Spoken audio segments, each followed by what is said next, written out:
नमस्कार, स्वागत है। आप देख रहे हैं बिहार न्यूज। मैं हूं तनुप्रिया। बुलेटिन की शुरुआत करते हैं। बिहार विधानसभा में बजट सत्र के दौरान आज सत्ता पक्ष और विपक्ष के बीच मारपीट की नौबत आ गई। इस मामले को लेकर नेता प्रतिपक्ष तेजस्वी यादव ने कहा कि हमारे कार्य स्थगन प्रस्ताव को खारिज किया गया। उन्होंने कहा कि स्वास्थ्य विभाग के बजट पर चर्चा हो रही थी, लेकिन मुझे एक बार भी अपनी बात को रखने का मौका नहीं मिला। डर के कारण सरकार में शामिल लोगों ने मुझे बोलने नहीं दिया। वहीं सुबह से ही मुख्यमंत्री नीतीश कुमार गायब हैं। और शराब का जो बिजनेस कर रहे थे, जो सबूत है, इसका भी हमने जिक्र किया। और साथ ही राज्यपाल से ये भी बोला गया है कि जो अमरिंदर के भाई हैं या परिजन हैं, उनको सुरक्षा दी जाए।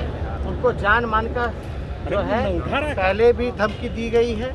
और आज भी सुबह 9 बजे हमारा प्रेस कॉन्फ्रेंस, 9:30 बजे के आसपास हमारा प्रेस कॉन्फ्रेंस खत्म हुआ। उसके बाद मंत्री का भतीजा जाता है अमरिंदर जी के घर, और घर में उनके जो बूढ़े माँ बाप हैं उनको धमका करके आता है। उसके बाद हमने स्वयं एसपी से बात करने का काम किया है और सिक्योरिटी की मांग की है।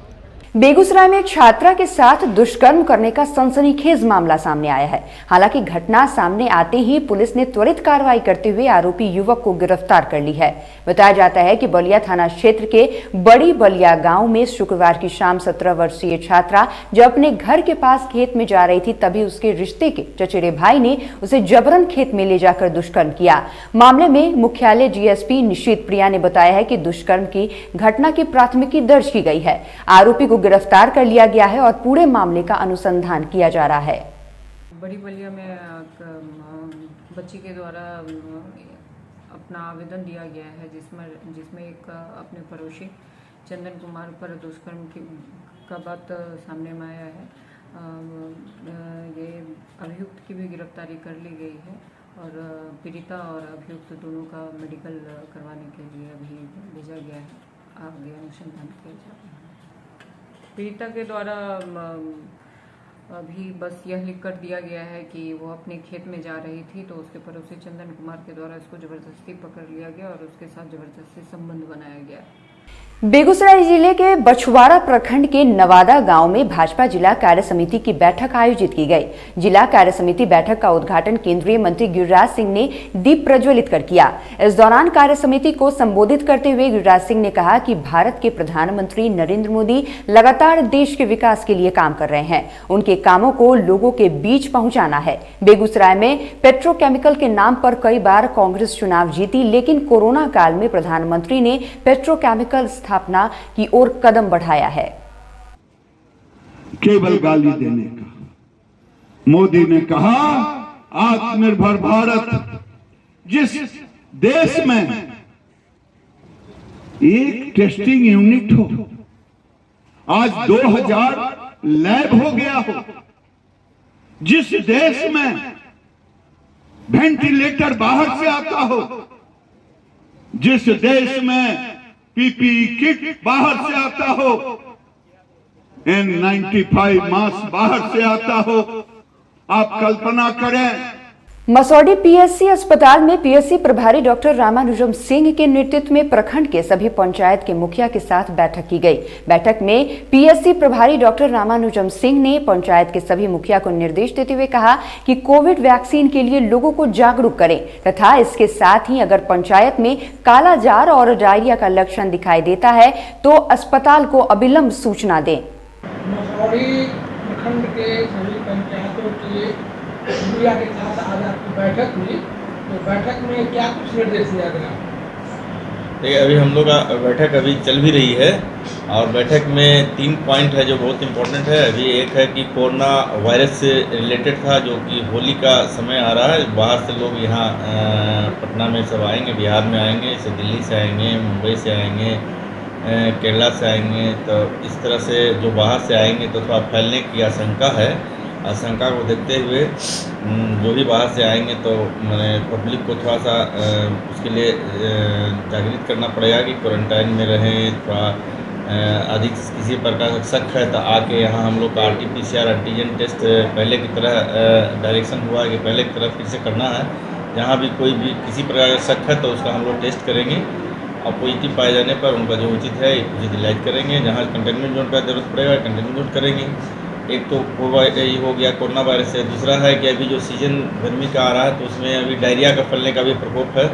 तो डायरिया के चलते अभी हम लोग को पूरा ध्यान रखना है कि कहीं भी किसी तरह से डायरिया फैल रहा है कि नहीं फैल रहा है। यदि फैल रहा है तो हम लोग को खबर करेंगे, हम लोग मेडिकल टीम भेजेंगे और वहाँ पर मुखिया जी लोग अपना एरिया में जहाँ है यदि ब्लीचिंग पाउडर का छिड़काव करना है, जो भी करना है प्रिकॉशन लेना है वो सब अपना करें।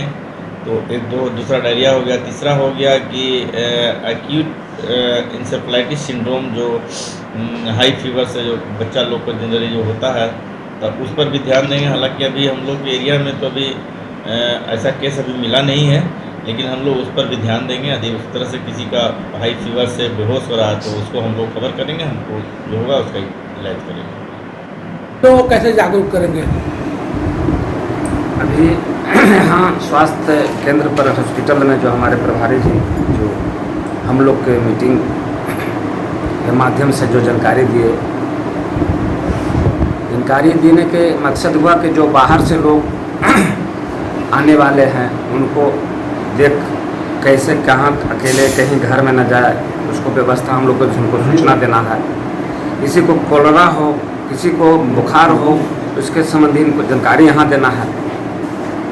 और पंचायत में जो अभी चल रहा है जो दावा जो वैक्सीन का जो 60 से ऊपर वाले हैं उनको हम लोग को यहाँ बुला कर उनको एक्टिव करके सुई वैक्सीन दिलवाना है। प्रभारी महोदय द्वारा कोरोना महामारी को देखते हुए जो बाहर से हमारे सभी परिवार आने वाले हैं उस पर ध्यान देना जरूरी है। कहीं हमारा बिहार तो अभी सभी स्टेट से बहुत बढ़िया स्थिति में है, यहाँ अभी कोरोना का नया मरीज नहीं मिल रहा है, तो उस पर ध्यान देना है हम लोगों को।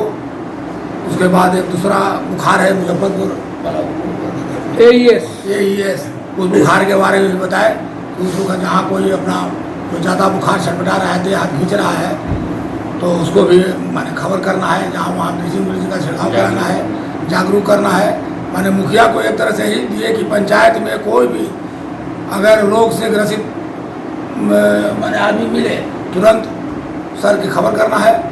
और इसी के लिए हम लोग मसौढ़ी में पीएससी अस्पताल में फ्रंटलाइन वर्कर और एसडीपीओ कार्यालय के जवानों ने कोरोना वैक्सीन ली। इंजेक्शन लिए जवानों ने बताया कि कोविड का इंजेक्शन से कहीं कोई भी साइड इफेक्ट नहीं होता है और न ही बुखार के लक्षण परिलक्षित होता है। किन लोगों को वैक्सीन दिया गया?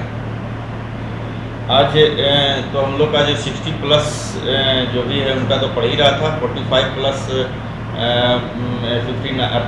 59 तक जो कोमॉर्बिड पेशेंट है उनका भी पड़ रहा है। और फ्रंट लाइन वर्कर में कुछ लोग छूटे हुए थे, जैसे एसडीओ साहब का भी छूटा हुआ था। एसडीओ साहब अपना खुद आकर वैक्सीन लिए। बीडीओ साहब का भी छूटा हुआ था, वो भी आज लेने वाले हैं। उनके ऑफिस से कुछ स्टाफ छूटे हुए हैं, उनको भी हम लोग आज दे रहे हैं। एसडीपीओ कार्यालय के लिए क्या इनका मसौढ़ी एसडीपीओ कार्यालय हाँ उनका भी आज पड़ेगा। हाँ जिनका छूटा उन लोगों का छूटा हुआ था, लेकिन उन लोगों को भी आज पड़ेगा। कहाँ आए थे? हम लोग कोविड-19 का टीका लेने का आए थे। पड़ा? जी पड़ गया। क्या नाम हुआ? उमाशंकर। होटल में आने का उद्देश्य सर? कोविड-19 का वैक्सीन लेने आए थे हम लोग अनुमंडल पुलिस पदाधिकारी मसौढ़ी कार्यालय से। सूचना प्राप्त हुआ कि आज कोविड-19 का टीका पड़ रहा है, तो हम लोग साथ में ही आए, टीका लिए हैं। किसी को कोई असर नहीं हुआ। हम लोग 40-45 मिनट यहाँ पे रुके। जो अफवाह फैल गई थी कि इंजेक्शन के बाद बुखार लगता है, तो ऐसा कुछ हो रहा है क्या? नहीं, ऐसा अफवाह पर ध्यान भी नहीं देना चाहिए और हम लोग का तो वैसा अनुभव रहा नहीं है। कोरोना वायरस का इंजेक्शन लेने के लिए आए हुए हैं। पड़ा? जी पड़ गया है। कुछ असर दिख रहा है क्या? नहीं, कोई असर नहीं। बुखार वगैरह कुछ नहीं, सब कुछ ठीक है। तो आमतौर पर लोग की ये शिकायत थी कि इंजेक्शन लेने के बाद थोड़ा सा फीवर आता है, ऐसा कुछ अनुभव? नहीं, ऐसा तो अभी कोई अनुभव नहीं है। पूर्व भी कुछ हमारे कर्मी लिए थे, जिन्हें उनसे भी कोई शिकायत नहीं। क्या नाम हुआ? दिनेश कुमार। 19 का वैक्सीन लेने आया था। मिला? जी। कुछ असर हुआ क्या? नहीं, सही है सर। बुखार उखार नहीं है? जी नहीं। क्या नाम हुआ? मेरा नाम सविता शर्मा हुआ। सहरसा सदर थाना क्षेत्र के कहरा कुट्टी में 28 वर्षीय विवाहिता की संदेहास्पद स्थिति में पुलिस ने शव बरामद की है। मृतका विवाहिता के परिजनों ने बताया है कि ससुराल के ही सदस्य ने फोन कर सूचना दी कि आपकी बेटी ने जहर खा ली है, और जिसके बाद आनन फानन में उसके पिता और मां ससुराल पहुंचे, जहां उसकी बेटी मृत पड़ी हुई थी। घटना के बाद मृतक के परिजनों ने ससुराल वालों पर हत्या का आरोप लगाया है। फिलहाल पुलिस ने शव को कब्जे में लेकर मामले की तफ्तीश में जुट गई है। सूचना मिली गोपाल सौ उनका सर बड़ा पुत्र है, हमारा दमाई का बड़ा भाई है। वह सवेरे लगभग 7 बजे हमको फोन किया कि ये भूषण जी आपका जो है बेटी रात में जहर खा लिया, हम हॉस्पिटल ले गए, हॉस्पिटल में उसकी मृत्यु हो गई, आप आइए आपका लाश घर में रखा हुआ। तो कह करके वो अपना फरार हो गया, घर पे नहीं है। वहाँ घर पर मेरा गए तो मेरा दामाद था, उनका सास थी, हमारी बच्चा का जो मरी है मृतक का, और उनका ससुर था। कब शादी हुई थी इनकी? लगभग 5 साल हुआ। कहाँ किए थे शादी? सर शादी की थी मैसर में, अपना गाँव पर सर, घर पर। दहेज को लेकर इसके साथ आप लोगों को कुछ बताया गया था क्या? नहीं, कुछो नहीं। हाँ। कुछ बाकी है दहेज दहेज बियाह पूरा परमेंट के लिए। सुपौल जिला पुलिस को बड़ी सफलता हाथ लगी है, जहां पुलिस ने जदिया एटीएम लूट कांड का खुलासा किया है। पुलिस ने लूट के रुपए सहित 2 अपराधियों को गिरफ्तार किया है। बता दें कि 1 फरवरी को जदिया थाना क्षेत्र अंतर्गत जदिया बाजार में एटीएम में पैसा फीड करने के क्रम में पूर्व से घात लगाए अपराधियों ने कैश वाहन के गार्ड को सरेआम गोली मार हत्या कर 45 लाख रुपए की लूट की थी। मामले में एसपी मनोज कुमार ने टीम गठित कर लूट के 9,47,500 रुपए सहित 2 अपराधियों को गिरफ्तार किया है। सुपौल जिले में जदिया थाना क्षेत्र में पिछले महीने के 1 तारीख को एटीएम में पैसा लोड करने के दौरान एक बड़ी लूट की घटना कारित की गई थी, जिससे 45 लाख रुपए लूट करके ले गए थे और गार्ड को गोली मार दी गई थी, गार्ड की मृत्यु हो गई थी। उसमें से हम लोगों ने एक टीम बना करके घटना के उद्भेदन के लिए एसआईटी का गठन किया था। बिहार के सुपौल से बड़ी खबर है, जहां जिले में एक ही परिवार के 5 लोगों ने संदिग्ध हालात में फांसी लगाकर खुदकुशी कर ली। घटना शुक्रवार देर रात की बताई जा रही है। राघोपुर थाना क्षेत्र के गद्दी वार्ड संख्या 4 में रहने वाले पति पत्नी, 2 बेटियां और 1 बेटा एक ही कमरे में फंदे से लटके पाए गए। घटना के बाद इलाके में हड़कंप मच गया है। सूचना पर पहुंची पुलिस जांच में जुट गई है। पुलिस अभी कुछ भी कहने से बच रही है। पुलिस के मुताबिक घटना खुदकुशी की है या कुछ और, ये जांच और फॉरेंसिक रिपोर्ट आने के बाद ही साफ हो पाएगा। देखिए, आज मैं वीरपुर चले गए थे। वीरपुर से आए तो पता चला कि मेरे घर पे यहाँ के इसी वार्ड के 5-6 आदमी गया था। जो रवि मिश्रीलाल शाह है, उसके घर से कुछ बदबू आ रहा है, जो हम लोगों को वहाँ रहने के लिए नहीं होता है, बहुत खराब बदबू आता है। तो हमारे घर के आदमी बोले कि नहीं, यहाँ मुखिया जी नहीं है, चले गए हैं वीरपुर, बाहर गए हैं, आते हैं तो हम भिजवा देंगे। जैसे हम वीरपुर से 8 बजे 8:30 बजे आए, पता चला जैसे से बात है, तो मैं फौरन वहाँ से यहाँ पहुँचे। यहाँ पहुँचने के बाद देखे तो हकीकत में बहुत ज़्यादा दुर्गंध था। तो यहीं के समाज को लेके, इसी वार्ड के लोगों को लेकर के हम अंदर बाहर चारों तरफ देखे। देखने के बाद पता नहीं चल रहा था जो क्या है नहीं है, लेकिन दुर्गंध काफ़ी था। तो फिर हम लोग बाहर आए। बाहर आने के बाद बरंडा वाला खिड़की को हम लोग खड़वाए तो देखे जो वहाँ 5 ठो लाश एक ही लाइन से लटका हुआ पाया गया, जो बुझाता है कि 5-6 रोज पहले का ही घटना है। क्या हुआ है यहाँ पे? यहाँ पर सर मिश्रीलाल शाह था, वो सब 5 परिवार था, वो फांसी लटक करके मर गया। आज 4-5 रोज पहले से बदबू आया, तब मुखिया जी आया तो उसको देखा गया, तब प्रशासन सब आया। कितना आदमी है जो फांसी लटका है? 5 आदमी है। के है उसका नाम बता सकते हैं? न सर, एक भाई का नाम जाने थे, मिश्रीलाल शाह। क्या उसका कितना उम्र होगा? 45 वर्ष। मधुबनी के बेनीपट्टी थाना क्षेत्र में एक बार फिर चोरों का आतंक बढ़ने लगा है, जिससे पुलिस की गश्ती पर सवाल उठने लगे हैं। जान दिया है, चोरों ने इलेक्ट्रॉनिक दुकान से इलेक्ट्रॉनिक सामान के साथ 5,000 रुपए की नकद की चोरी की है। वहीं मोबाइल दुकान से कीमती मोबाइल के साथ 10,000 नकद की चोरी की गई है। लोगों ने पुलिस पर लापरवाही का आरोप लगाया है। लोगों का कहना है कि जब पुलिस रात रात भर गश्ती के दावे करती है तो फिर चोरी कैसे हो जा रही है। चोरी हुआ है? चोरी हुआ है। क्या सब ले गया आपका? बहुत सारा सामान गया है इसमें, जैसे पंखा है, स्टेबलाइजर है, इन्वर्टर है, इस टाइप से। कैश भी है? ये कुछ कैश भी है इसमें। दुकान में दो इस बार चोरों ने बसैठ में स्थित 2 दुकानों में चोरी की वारदात को प्रिंटर चोरी हो गए, 2 लैपटॉप चोरी हो गए, करीब 30 को मोबाइल चोरी हो गए, 10,000 रुपया कैश। 10,000 कैश। थाना के सूचना दिलिए? थाना के सूचना दिलिए, कल के 5 मिनट बाद हम चलेंगे, अभी तक आए। United forum of bank unions के बैनर तले बैंकों के निजीकरण के विरोध में बैंक कर्मियों ने जोरदार प्रदर्शन किया। बैंक कर्मियों ने सड़क पर विरोध मार्च निकालकर केंद्र सरकार के खिलाफ जमकर नारेबाजी की।